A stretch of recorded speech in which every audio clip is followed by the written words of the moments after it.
बिस्मिल्लाहिर्रहमानिर्रहीम अस्सलाम वालेकुम। मैं शाहिद सकलैन हूँ। आप मुझे मेरे यूट्यूब चैनल फेसबुक पेज पे देख रहे हैं। बात करेंगे ओवरसीज़ पाकिस्तानियों के हवाले से और ये वीडियो स्पेशली ओवरसीज़ पाकिस्तानियों के लिए है।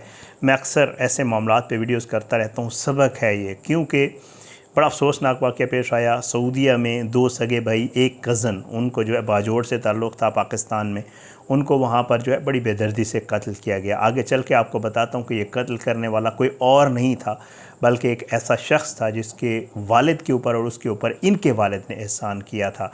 ये सारी स्टोरी उन्होंने जनाजे में सुनाई। जनाजे में बहुत बड़ा जनाजा था ये, जब मैयतें इनकी पाकिस्तान पहुंची।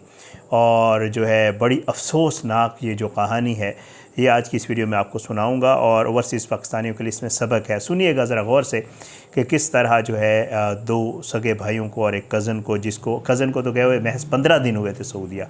वहाँ पे उनके जो हुजरा जिसमें वो रह रहे थे उसके सामने जो है चाकू मार के बेदर्दी से कत्ल कर दिया गया और उनके इलाके का ही बंदा था जिसने ये सब कुछ किया। ये असल कहानी है, क्या वाक़या कैसे हुआ और माजी में क्या एहसानात थे इन मकतूलैन के वालिद के, उस कातिल के ऊपर और उसके वालिद के ऊपर।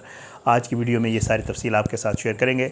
बहुत बड़ा सबक है। बहरहाल वाक़या कैसे हुआ। मकतूलैन जो है उनका ताल्लुक़ जो है बाजोड़ की तहसील सलारज़ई से था। इनमें मोहम्मद ख़ान और अहमद गुल ये दो सगे भाई हैं और सद्दाम हुसैन इनका कज़न है, जिसके हवाले से इनका वालिद बता रहा था कि मैं अपने बेटों से ज़्यादा उससे मोहब्बत करता था और उसको अभी गए हुए जो है वो महज 15 दिन हुए थे। सऊदी अरब के शहर रियाज़ में ये लोग मुकीम थे और जो है बेहतर मुस्तकबिल के लिए गए हुए थे।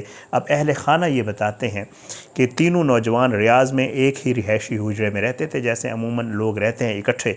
वाक़ये से पहले एक शख्स उनके हुजरे में बतौर मेहमान मौजूद था। लवाहिकीन का कहना है कि इस मेहमान का दूसरे फरीक के साथ जिसने इनको मारा है मुबैना तौर पर कोई लेन देन का तनाज़ा चल रहा था, जैसे कारोबारी या लेन देन किसी काम के हवाले से जो था वो चल रहा था।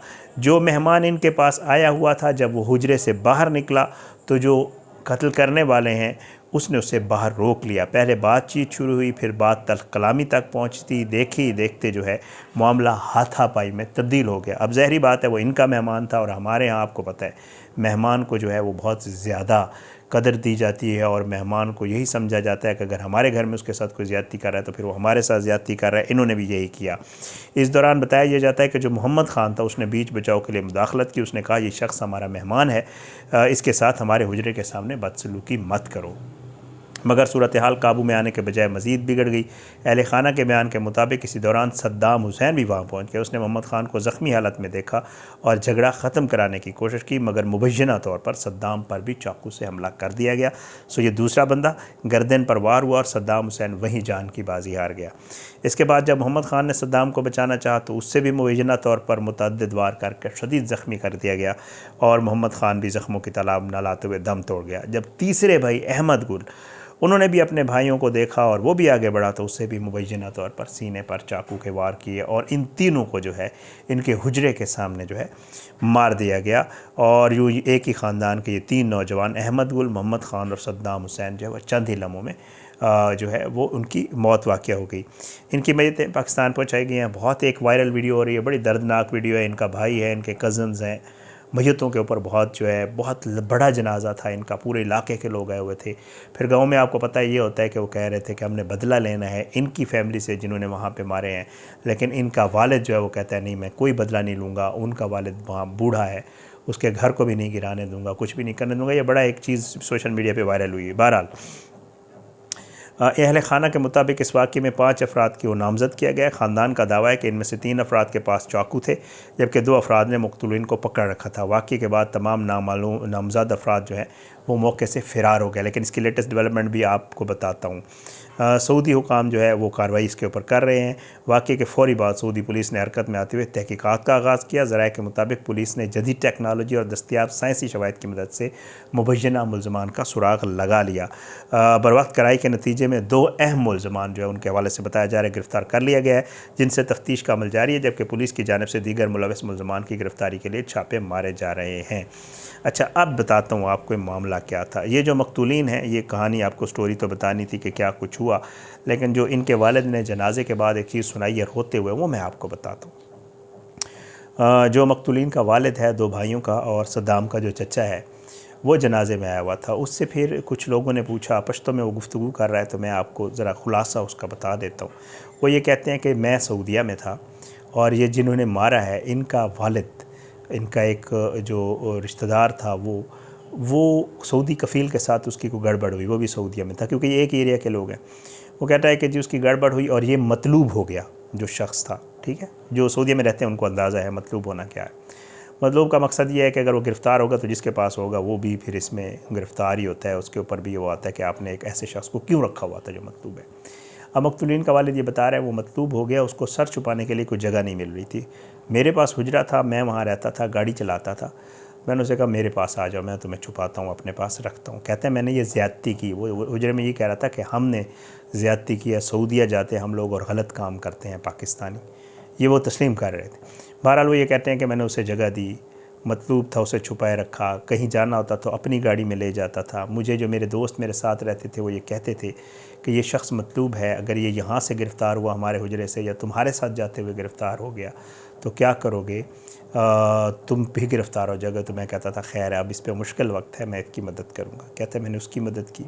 फिर उसके बाद जिसने मारा है अब इसके बेटों को और इसके भतीजे को, उसके वीज़े भी इनके वालिद ने ही दिलवाया उनको और कहा कि जी उसने कहा उसके वीज़े का बंदोबस्त कर दो। कहता है मैंने इसके बेटे के वीज़े का बंदोबस्त किया, वो वहाँ पे गया, अब उनके पास पैसे आ गए, उनके पास बहुत ज़्यादा पैसे हैं, कारोबार करते हैं, वहाँ पे काम करते हैं।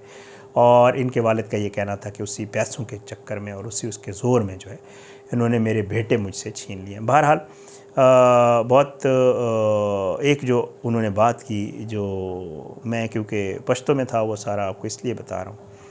तो वो ये कहते हैं कि जी मुझे मेरे गांव के लोग आए और हमारे यहाँ, वो कहता है कि आपको पता है फिर गांव वाले सारे आ जाते। कहते हैं कि मेरे गांव वालों ने कहा कि जी इनके हम घर मिसमार करते हैं और इनको इलाका बदर करते हैं, जो मारने वाले के वालिदैन हैं यहाँ पे पीछे और जो उनके घर हैं वहाँ। तो कहते हैं कि मैंने कहा नहीं, इनके वालिद का इसमें कोई कसूर नहीं है। मुझे उम्मीद है कि सऊदीया की जो हुकूमत है, क्योंकि उसने इनको गिरफ़्तार कर लिया है और मुझे ये भी पता है, वो कहता है मैं सऊदीया रहा हूँ, कि जो सऊदी पुलिस है वो किसी सूरत भी इनको नहीं छोड़ेगी क्योंकि इन्होंने बहुत बड़ा जुर्म किया है उनके मुल्क में। तो कहता है कि मुझे पता है वो वहाँ पे इंसाफ करेंगे और इनको फांसी देंगे क्योंकि इन्होंने बंदे मारे हैं और वहाँ उनके मुल्क में बंदा मारना बहुत बड़ा जुर्म है। तो वो कहता है कि मुझे उनसे इंसाफ की उम्मीद है, मैं यहाँ पे जो उनके वालिदैन हैं जो बूढ़े हैं उनके साथ कोई ज़्यादती नहीं करना चाहता। लेकिन साथ ही एक बात उन्होंने और भी की, उन्होंने कहा मैं देखूँगा कि वहाँ पे इंसाफ होता है या नहीं होता है, मुझे उम्मीद है वहाँ इंसाफ होगा। वो कहते हैं कि अगर वहाँ पे इंसाफ ना हुआ तो फिर मुझे जो भी करना पड़ा फिर मैं इसका बदला खुद लूँगा और मैं इनको बिल्कुल भी नहीं छोड़ूंगा। इन्होंने मुझसे मेरे बच्चे छीने हैं, मैंने इनके ऊपर एहसान किया था लेकिन उन्होंने मुझसे मेरे बच्चे छीने हैं। बड़ा ही अफसोसनाक वाक़या इसकी, जो जैसे मैं आपको पहले अर्ज़ कर रहा था, फुटेजेस वायरल हुई हैं, आप देखें तो बड़ी खौफनाक हैं। मतलब बंदा बस अल्लाह माफ़ करे, अल्लाह किसी के साथ ये ना करे कि एक ही घर से 3 जनाजे जो है वो उठ गए। तो बड़ा अफसोसनाक वाक़या ओवरसीज़ पाकिस्तानियों के लिए, इसमें कोई शक नहीं है। अक्सर बेशतर हम अपनी वीडियोज़ में डिस्कस करते रहते हैं, आपके साथ भी जब भी बात होती है ओवरसीज़ पाकिस्तानीज़ के हवाले से। बल्कि एक और मेरे पास एक स्टोरी आई हुई है वो आपके साथ शेयर करूँगा, एक ओवरसीज़ पाकिस्तानी की है और बड़ी अफसोसनाक है वो भी मामला, मैं आपके साथ किसी अगली वीडियो में शेयर करूँगा। बहरहाल तो आपको अर्ज़ यही कर रहा था कि जो ओवरसीज़ पाकिस्तानी हैं उनके हवाले से जब भी मैं बात करता हूँ अमूमन यही होता है कि एहसान जिस पे करें ना उसके फिर शर से बचें। हज़रत अली अलैहिस्सलाम का कौल है कि आप जिस पे एहसान करो फिर उसके शर से बचो, क्योंकि वो आपके साथ फिर जो करता है वो आप फिर जैसे इनके साथ हुआ है। वालिद उसका वाज़े बता रहा है कि जी मैंने एहसान किया और फिर इन्होंने मुझे ये बदला दिया। अब बाकी इन्वेस्टिगेशन चल रही है, ज़ाहिर है इसको सऊदी पुलिस इन्वेस्टिगेट करेगी। असल मामला, असल ये हकीकत है कि 3 लोग मर गए हैं। अब इसके पीछे स्टोरी और वो सारी चीज़ें ज़ाहिर है सऊदी पुलिस ने इसको इन्वेस्टिगेट करना है और फिर उसके बाद सज़ाएँ भी देनी है। उम्मीद है इनको सज़ाएँ होंगी। बड़ा अफसोसनाक वाक़या, अल्लाह ताला जो है इनके लवाहिकीन को सब्र जमील अता फ़रमाए और जिन्होंने ये किया उनको इबरतनाक सज़ा मिले ताकि किसी और को ये जुर्रत ना हो। अपनी दुआओं में याद रखिएगा। ये ओवरसीज़ पाकिस्तानियों की एक कहानी थी, मैंने कहा आपके साथ शेयर कर दूँ। अगली वीडियो में इंशाअल्लाह मुलाकात ज़रूर होगी, लेकिन बशर्ते ज़िंदगी अपनी दुआओं में याद रखिएगा। पाकिस्तान ज़िंदाबाद। अल्लाह हाफ़िज़।